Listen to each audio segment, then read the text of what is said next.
Assalamualaikum warahmatullahi wabarakatuh. Wilujeng Sehumping kasadayana. Abdi Anissa Aprilia Sulaiman ti SMP Bina Mulya Subren 01 dinten ieu bade ngalaksanakeun tantangan di bulan September nyaeta ngadongeng basa Sunda. Dongeng anu ku abdi bade didugikeun nyaeta dongeng Lutung Kasarung. Kacaritakeun zaman baheula di Tatar Pasundan aya hiji karajaan anu dipimpin ku raja anu wijaksana.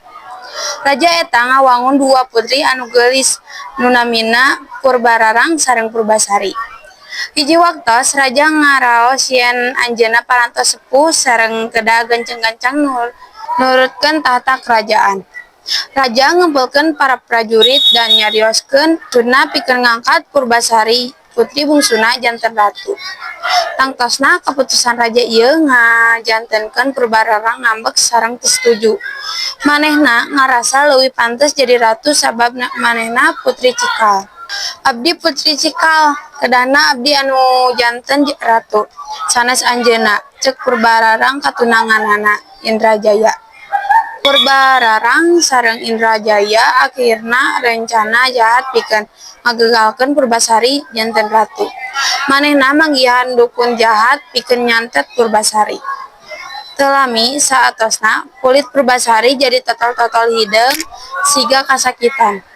Purbararang ngagaduhan alesan pikeun ngusir Purbasari ti karajaan. Anjeunna teu pantes janten ratu kayalan kaayaan kitu. Langkung sae anjeunna angkat ti dieu, ceuk Purbararang. Purbasari tungtungna diusir ka leuweung.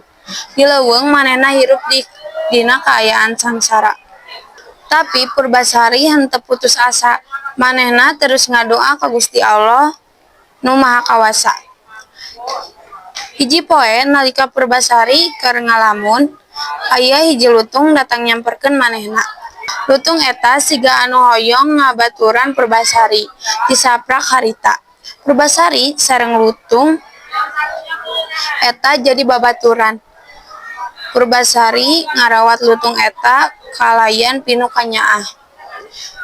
Unggal poe lutung sok mawa bubuahan sareng madu ka Purbasari. Hiji waktu lutung nyarios ka Purbasari. Anjeun teu kedah sedih, abdi bakal nulungan anjeun. Lutung nyuruh Purbasari mandi di hiji tagala anu caina herang pisan. Saatos mandi di tagala eta, kulit Purbasari lalaunan pulih deui sapartos asalna. Manehna jadi geulis deui tibatan baheula. Harita kadenge bejana ku Purbararang yen Purbasari parantos cager deui. Purbararang kacida ambekna manehna langsung nyusul Purbasari ka leuweung. Nalika Purbararang dugi ka tempat Purbasari, manehna kacida reuwas. Purbasari geulis deui, Purbararang teu hoyong eleh. Manehna ngajak Purbasari pikeun adu kaseueuran. Saha anu tunanganana pangkasepna eta anu janten ratu. Purbararang ceuk, lamun kitu hayu urang adu kaseueuran tunangan. Saha anu tunanganna pangkasepna eta anu janten ratu. Purbasari setuju kana eta tantangan. Purbararang nunjukkeun tunanganana Indrajaya anu gagah tur kasep. Giliran Purbasari nunjukkeun tunanganana, Purbasari sedih sabab teu gaduh tunangan. Tapi lutung ujug-ujug nyamperkeun Purbasari. Abdi tunangan anjeun, ceuk lutung ka Purbasari. Purbararang seuring ngahina. Hahaha, tunangan anjeun ngan ukur lutung, ceuk Purbararang bari seuri. Ujug-ujug aya kaajaiban. Lutung ngadadak robih janten saurang pangeran anu gagah tur anu kasep. Sadaya kacengang. Pangeran Lutung nyarios, kuring teh pangeran sang raja Dewata anu dikutuk jadi lutung. Ayeuna kuring geus balik deui jadi manusa. Purbararang tungtungna sadar yen manehna geus eleh.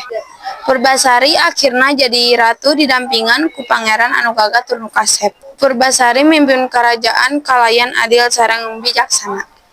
Cekap sakitu carita ti abdi ngeunaan Lutung Kasarung. Mugia atos sareng aya manfaat.